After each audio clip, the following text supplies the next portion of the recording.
Crime के खात्मे के लिए पुलिस को दिए गए फ्री हैंड का असर अब धरातल पर दिखने लगा है।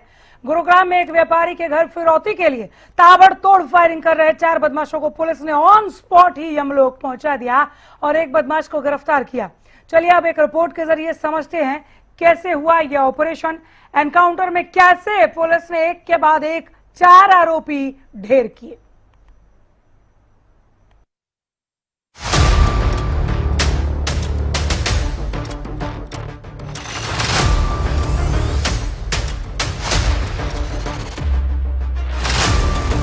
अपराध पर कड़ा प्रहार। समय रात 11:30 बजे। सुशांत लोक में ऑपरेशन एनकाउंटर। ताबड़तोड़ फायरिंग, 4 शूटर ढेर। जमीन पर पड़े ये हथियार और चारों तरफ पुलिस ही पुलिस। इलाके में दहशत और लोग घरों में कैद। तस्वीरें सुशांत लोक ब्लॉक 1 की हैं, जहां करीब रात 11:30 बजे कुछ बदमाश एक व्यापारी के घर पर ताबड़तोड़ फायरिंग कर रहे थे। वजह थी फिरौती की रकम न देना। ताबड़तोड़ फायरिंग के बीच परिवार के एक सदस्य ने साहस दिखाते हुए फोन उठाया और सूचना पुलिस को दी। चंद ही मिनटों में पुलिस तैयार होकर मौके पर पहुंची। पुलिस को देखकर बदमाश घबरा गए और अपनी गनों का मुंह पुलिस टीम की तरफ मोड़ दिया। पुलिस ने भी मोर्चा संभाला और कुछ ही मिनटों की फायरिंग के बाद 4 शूटर पुलिस की गोलियों के जरिए यमलोक पहुंचा दिया गए। एक बदमाश को पुलिस ने मौके पर धर दबोचा। कल शाम को सूचना मिली थी कि ब्लैक स्कॉर्पियो के अंदर कुछ हथियारबंद युवक देखे गए हैं और इस सूचना के ऊपर पुलिस द्वारा नाकाबंदी की गई थी। और इसी दौरान सूचना मिली कि इन्होंने यह सुशांत लोक एरिया के अंदर एक व्यापारी था, उसके ऊपर घर के ऊपर फायरिंग की है। और उस फायरिंग की सूचना मिलने पर पुलिस क्राइम टीम्स की हमारी टीमें यहाँ पे मौके पे पहुंची और जो पुलिस को मौके पे पहुंचते देख उन्होंने पुलिस को ऊपर भी फायरिंग स्टार्ट कर दी। पुलिस ने उनको सरेंडर करने के लिए कहा, लेकिन पुलिस के ऊपर उन्होंने फायरिंग की, जिसके अंदर हमारे 3 जवान घायल हुए। आत्मरक्षा में पुलिस द्वारा भी फायरिंग की गई, जिसमें जो 5 शूटर्स थे गाड़ी के अंदर, वो 5 घायल हुए और हमारे पुलिस कर्मचारियों को भी उन सभी को हॉस्पिटल के अंदर दाखिल करवाया गया। अभी पुलिस के जवानों की तबीयत कैसी है? पुलिस की उनका इलाज चल रहा है अभी हॉस्पिटल में। सर, क्या उनमें से कोई मारा भी गया? हाँ, उनमें से जो 5 थे, 5 को जो शूटर्स थे उनमें से 4 को डेड डिक्लेयर कर दिया। वो पिछले कुछ दिनों से हमारी जो गुड़गांव पुलिस को, क्राइम ब्रांच की टीम को इंटेलिजेंस इनपुट थी कि कुछ लोग गुड़गांव में फायरिंग कर सकते हैं, किसी की हत्या कर सकते हैं। तो इस कड़ी में जब हमारी कल शाम को हमारी क्राइम ब्रांच की टीम को इनपुट आई कि कुछ लोग 4 से 5 लोग ब्लैक कलर की स्कॉर्पियो में गुड़गांव में आए हैं और किसी जगह पे फायरिंग कर सकते हैं, तो इस कड़ी में हमारी सीआईए की टीम सेक्टर 40, 39, 17 की टीम ने जो कि उसमें कार्रवाई करते हुए सुशांत लोक में पहुंचे। वहां पे कुछ व्यक्ति किसी के घर पे फायरिंग कर रहे थे और एक वीडियो भी बना रहे थे। उन्हीं में से एक व्यक्ति फायरिंग का वीडियो बना रहा था। उसमें हमारी जो क्राइम ब्रांच की टीम ने उनको रोकने के लिए उनको बोला, लेकिन उन लोगों ने रुकने की बजाय पुलिस पार्टी पर भी फायरिंग शुरू कर दी, जिसमें पुलिस की तरफ से भी जवाबी कार्रवाई की गई। और उसमें जो कि 5 व्यक्ति थे ब्लैक कलर की स्कॉर्पियो में आए थे, उनको भी गोलियां लगी। और हमारी जो पुलिस पार्टी की टीम है उस पे भी 3 हमारे पुलिस पर्सनल, जिनमें एक एसआई, 2 कांस्टेबल हैं, उनको भी गोली वाउंड आए, उनको भी गोली लगी। तो इसमें सब लोगों को हॉस्पिटलाइज कराया गया। उसमें डॉक्टरों द्वारा 4 लोगों को जो कि आपराधिक थे, जो 5 जो कि जो इस वारदात को अंजाम देने आए थे, उसमें 4 लोगों को मृत घोषित कर दिया गया। दोनों तरफ से 20 राउंड से ज्यादा फायरिंग हुई, जिसमें 5 बदमाशों को गोली लगी। 4 बदमाशों की मौके पर मौत हो गई, एक की हालत गंभीर है। इस मुठभेड़ में एएसआई सहित 3 पुलिसकर्मियों को भी गोली लगी। सभी को अस्पताल में भर्ती करवाया गया है। पुलिस इन सभी बदमाशों का क्रिमिनल डेटा खंगालने में जुटी है। पुलिस ने पूरे एरिया को सील कर दिया है। लेकिन पुलिस की इस जवाबी कार्रवाई से एक कड़ा और साफ संदेश अपराधियों तक पहुंच गया है कि अपराध बर्दाश्त नहीं किया जाएगा। बदमाशी करोगे तो धोखे जाओगे। गुरुग्राम से संजय राठौर, हरियाणा न्यूज।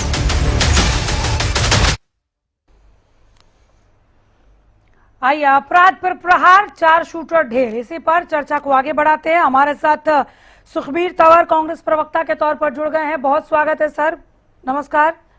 संदीप हिंदुस्तानी बीजेपी प्रवक्ता भी हमारे साथ जुड़ गए हैं, बहुत स्वागत है आपका भी। सालदीप कासवान थोड़ी देर में जुड़ेंगे इनेलो से, अभी जुड़े नहीं हैं।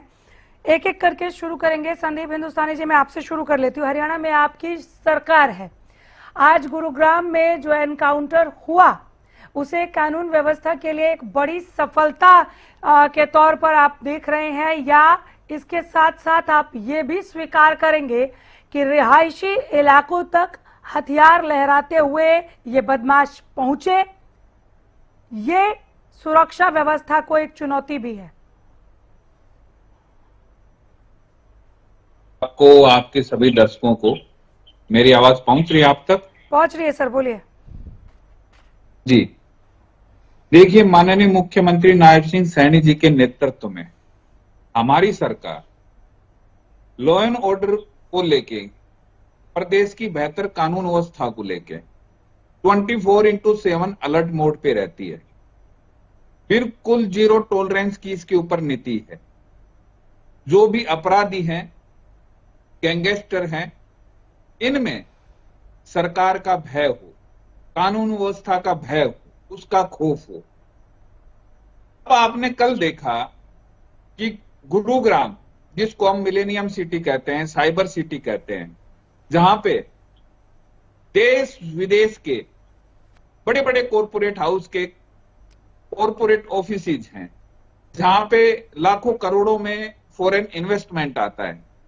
ऐसी जगह पे अगर कोई अपराधी अपराध करने की मानसिकता के साथ आता है और किसी व्यापारी को, किसी उद्योगपति को उसके घर पे जाके गोलियां बरसाने का काम करता है, तो उस केस में सरकार क्या करेगी? उस केस में पुलिस क्या कार्रवाई करेगी? वही करेगी जो परिणाम आपने देखा है। उनका सभी का एनकाउंटर कर दिया गया और हमारी सरकार ने, माननीय मुख्यमंत्री जी ने पुलिस को बिल्कुल फ्री हैंड दे रखा है कि किसी भी अपराध में सम्मिलित अपराधी को किसी भी सूरत में बख्शा नहीं जाएगा।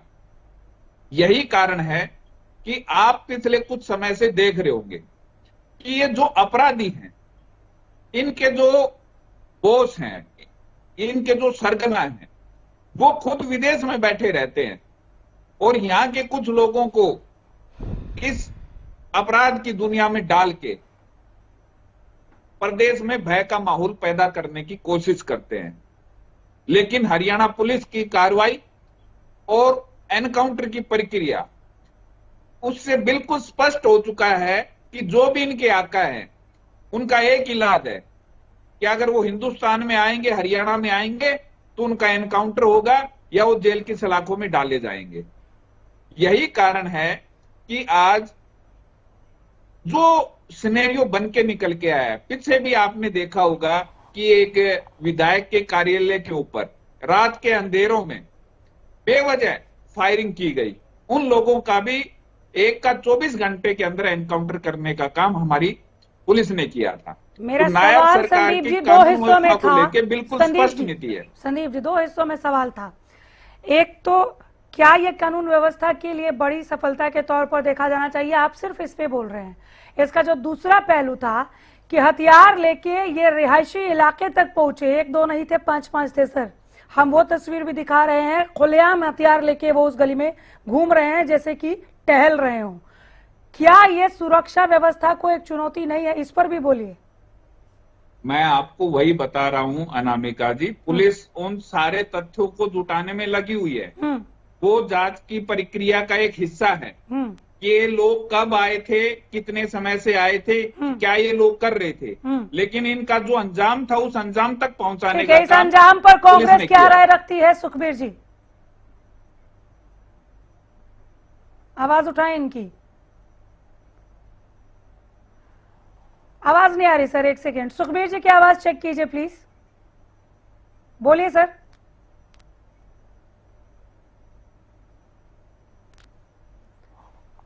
आप आवाज चेक करें इनका। साहिलदीप कासवान हमारे साथ इनेलो से जुड़ गए हैं।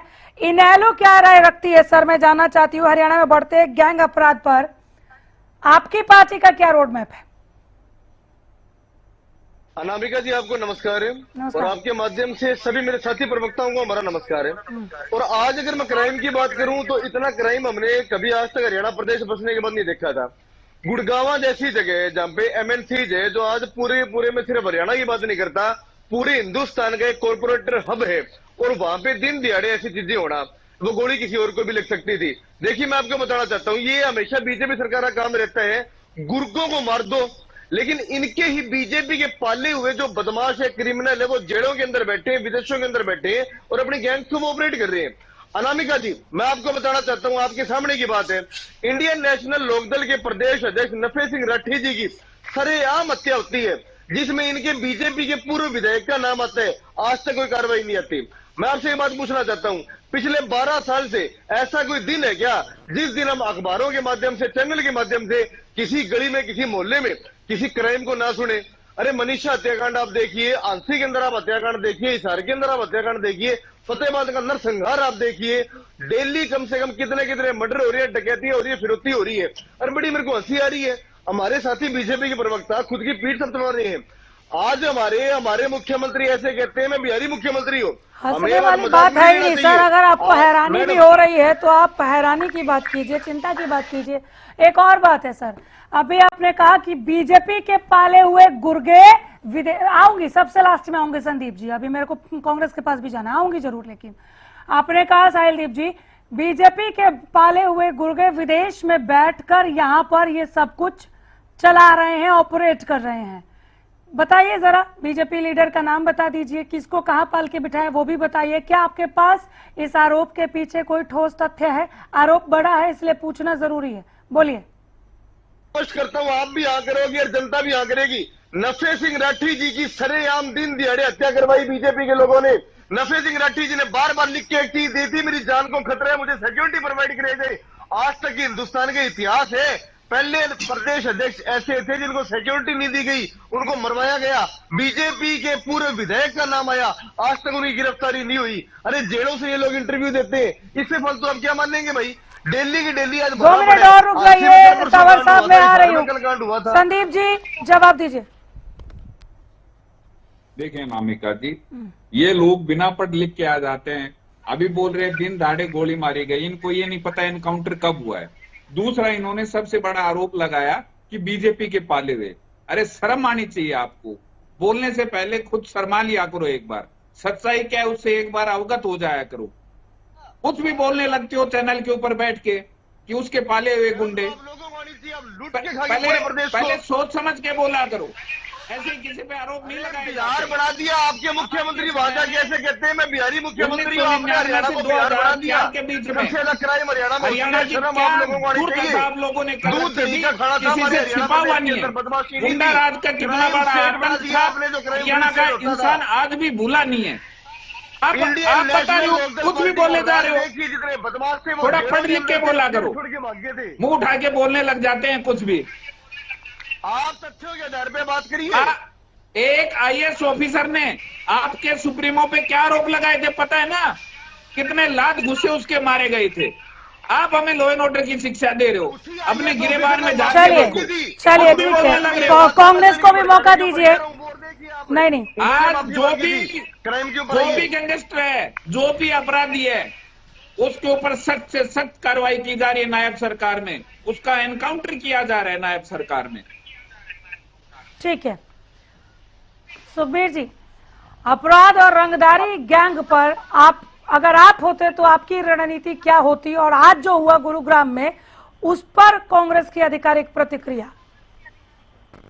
अनामिका जी आपको भली भांति विदित है, मेरा दिल्ली पुलिस का व्यापक अनुभव है, और जिस प्रकार से भारतीय जनता पार्टी के प्रवक्ता आज एनकाउंटर की स्टेकी बगा रहे हैं, एनकाउंटर किसी भी कानून में कोई लिखित प्रावधान नहीं है।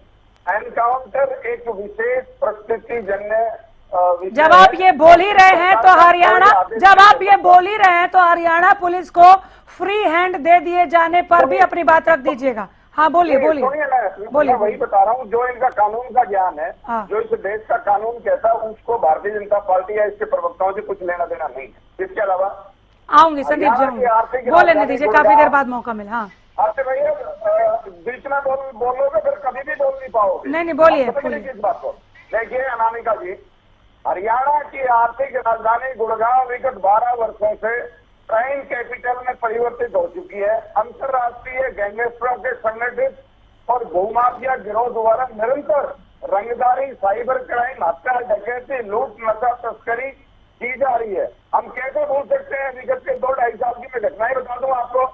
इस प्रकार से रोहित शौकीन की हत्या हुई गैंगस्टर के द्वारा। इसके अलावा राहुल भाजिनपुरिया की गुड़गांव में फायरिंग हुई, एलविस यादव के घर पे फायरिंग हुई, मणिपुरम गोल्ड जो कंपनी है अंतर्राज्यीय स्तर की, उसमें सशस्त्र डकैती हुई और रंगदारी के असंख्य पंजीकृत मामले गुड़गांव थे। और ये किस प्रकार की बात करते हैं, अभी बात कर रहे थे जीरो को।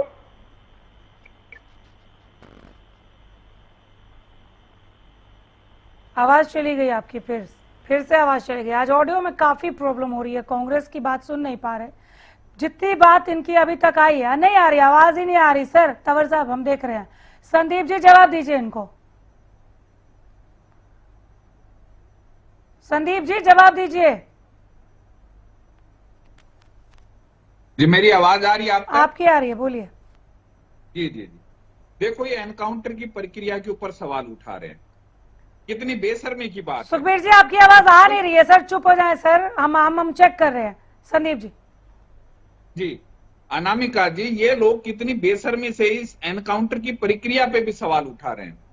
जिन बदमाशों ने, जिन अपराधियों ने पुलिस के ऊपर पिस्टल तान दी, हमारे एएसआई और पुलिस के जवान गंभीर रूप से घायल हो गई, तो क्या पुलिस उनकी आरती उतारती? क्या कांग्रेस क्या बताना चाहती है? कांग्रेस के प्रवक्ता क्या साबित करना चाह रहे हैं कि जिन अपराधियों ने पुलिस के ऊपर फायरिंग की, हमारे जवानों की गोलियां लगी, क्या पुलिस उनकी आरती उतारती? अगर उनका एनकाउंटर नहीं करती तो ये आखिर किस दिशा में हरियाणा को लेके जाना चाहते हैं? जब अपराधियों पे कार्रवाई हो रही है, जब गैंगस्टरों पे कार्रवाई हो रही है, तो उसके ऊपर भी ये लोग सवालिया निशान उठाते हैं। इससे इनकी मंशा बिल्कुल स्पष्ट पता चलती है कि ये बैकडोर से किन को सपोर्ट कर रहे हैं। ठीक है, आप कह रहे हैं कि जो भी अपराध को अंजाम देगा उसका यही अंजाम होगा, यही कह रहे हैं ना? लेकिन अपराध को अंजाम देने से पहले की जो तस्वीरें हम वो भी दिखा रहे हैं सर। हथियार के साथ एक नहीं 5-5 बदमाश पहुंचे रिहायशी इलाके में। सर सुन लीजिए, संदीप जी सुन लीजिए, रिहायशी इलाके में कल के एनकाउंटर में देख लिया होगा, सर, कल की कार्रवाई में आपने देख लिया होगा। सर रिहायशी अपराधियों में भय हो, हथियार अपराधियों लेके वो में घूम दहशत रहे हो, हैं। कानून का डर हो, कानून का खौफ हो, उसी को लेके इसी पॉइंट पे पूछ रही हूँ ना महाराज, आप सुनिए तो सही, इसी पॉइंट पे पूछ रही हूँ। वही काम पुलिस ने किया है। ठीक लेकिन है। ये कांग्रेस के लोग, ये इनेलो के लोग पुलिस के ऊपर ही सवालिया निशान उठा रहे हैं। कितनी बेशर्मी से। संदीप जी आपको मेरी आवाज मिल रही है? अपराधियों का ये बैकडोर से उनकी सर मेरी आवाज आ रही है? संदीप जी मेरी आवाज आ रही है सर? पहले कुछ सोच ही नहीं रहे, क्या ये बोल रहे हैं लोग। रिहायशी इलाके में हथियार लेकर ये पहुंचे कैसे, ये भी तो बड़ा सवाल है ना संदीप जी।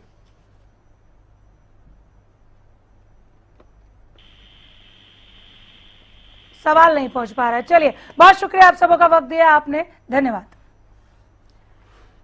इसी के साथ फिलहाल यहीं रुकेंगे, देखते रहिए हरियाणा न्यूज।